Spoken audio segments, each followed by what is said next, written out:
ஏமா இங்க வா. இத வரேன். சரி இது தொட்டுக்க என்ன அப்பளமா பொரியலா என்ன இருக்கு போய் தினா. அதெல்லாம் இல்லக்கா. அப்புறம் ஊருக்கா தான் இருக்கு. சரி போய் அதான் எத்தனா. அதான் இங்கே இருக்குல்ல.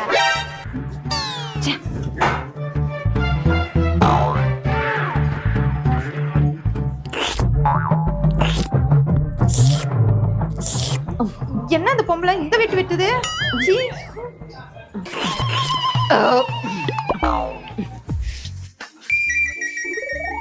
தண்ணி வரல. தண்ணி கூட வர. சரி பில் எவ்வளவு மாச்சேன்ட்டு? அண்ணா ஒரு லெமன் ரைஸ் எவ்வளோ? 50 ரூபாயா? அக்கா 50 ரூபாய். எங்க ஆளுக்கு காணோம்? ஏமா என் கையில காசு இல்ல. நான் தான் சொன்னல எனக்கு நேரமா